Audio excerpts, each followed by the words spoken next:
Good day, sir. I'm Martin C. Procurato from the Department of BS Criminology, second year, Section 2B.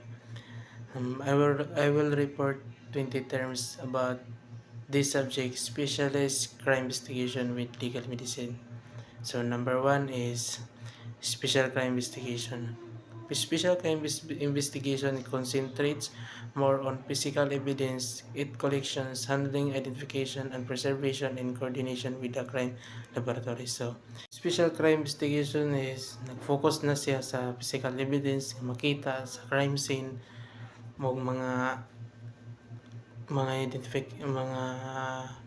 identifications sa offender o sa kuan ning victim nga sa isa sa crime scene para ma-preserve and ma-studyhan sa crime laboratory and mapasan din sa taas. So, special crime investigation na siya tulo ka types phases of special crime investigation. So, preliminary investigation, it served as foundation for this case, which include information about the 5 wives and 1 husband. So, sa crime scene,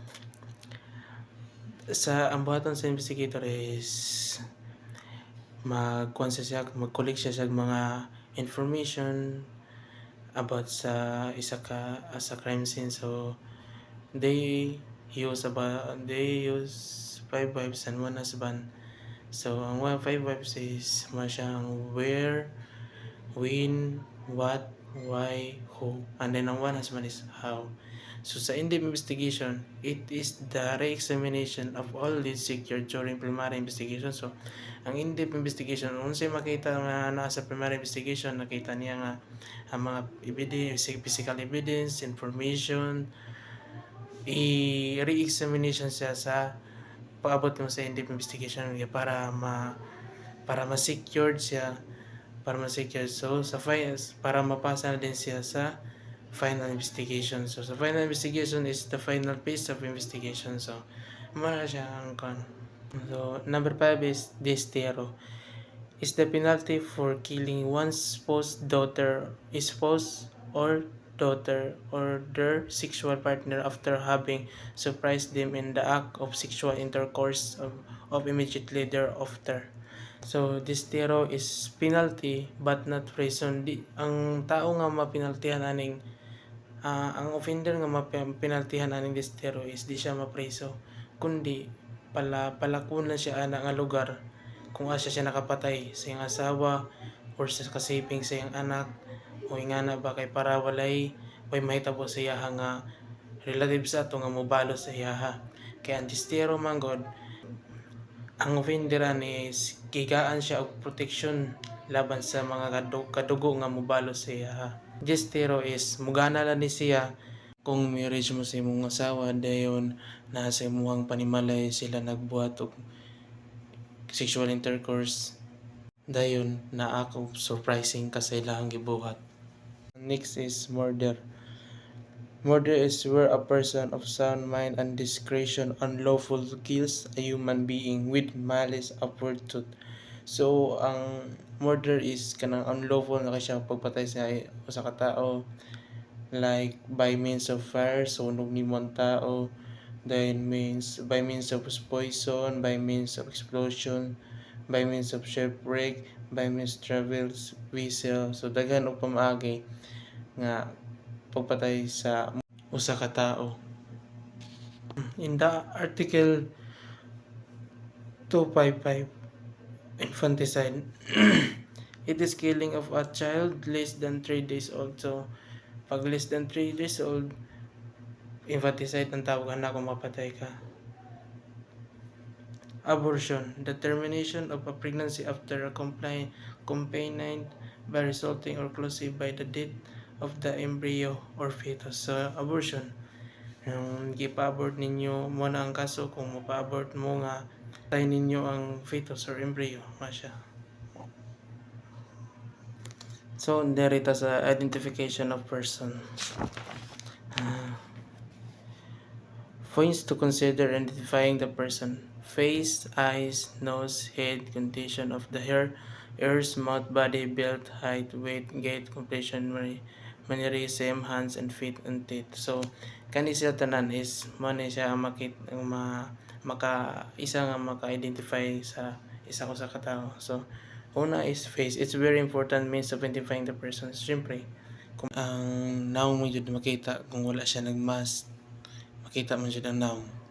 Dayon eyes, kung small ba siya or dako, nose, kung lapad ba, talinis o gilong, or unsa ba diya, head, kung dako pa siya ulo, gamay bag ulo, kung pa-triangular ba yung ulo, or pa-oblong, or limon, dayon. Condition of the hair. So, hair lines, interior and posterior hair lines, absent, thick or thin, hair, kinky hair, so short or long hair, haircut, or unsa pa ng klase sa haircut. So, that is part of identification of a person. So, ears, dunggan, size niya, kung kitako ba or gamay, shape niya. So, mouth, lips, big or small, kuhanda yon size niya. Body build, kung slim or tambok, height niya, kung taas or mubo, weight, approximation of the weight is as to heavyweight, welterweight, lightweight, featherweight, bantamweight, or and paperweight. So, gait, it is the manner of walking in a person. So, ang gait is nagkayayang nilakwan sa katao.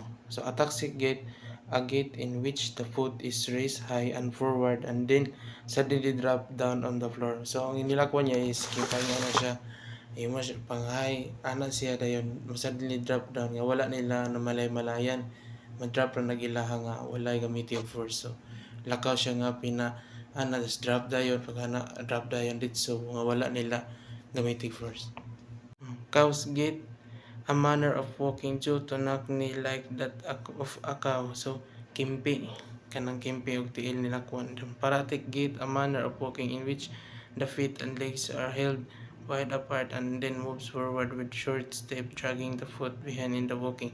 So mo ni sila ang mga bakang na gumugagmay lakang, mga bakang. Spastic gait, a gait of a person like that of a robot, wherein the legs are held together and move forward with short step and with lies or no ending of the knee and foot. So ano siya, kanang ana sir, pag taga state gyapon pero gagmay og anong murag siya robot sir. Then waddling gait, a gait resembling the duck characterized by a swing movement of the buttock in walking. So kanang murag ang mobilin ang lupot maglakaw. Mannerism, the unusual or peculiar movement of the body or parts of the body. Ang kanang mannerism is yan mo na siya ang kanang movements nga imo nang naanaran, like example nga mag ana mo na siya nga di na nimo mapugan nga mo na nimo binsi mong lawas bisag bisag sa imong utok di na mo siyang pugan nga mo kay traga na imong naong kung nga na imong mannerism, daghang klase mannerism. Then hands and feet, kung size big or small, dako pa siya kamot, dako pa siya tiil. Then teeth, natural or artificial teeth, natural ba siya or basig kuan artificial teeth, both loss of teeth or partial or complete alignment of the teeth, masig hiwi-hiwi or align jud niya size of teeth, dagko bag ngipon or dili, condition of the gum, so siya sa personal identification na siya part. Then that's all sir, thank you.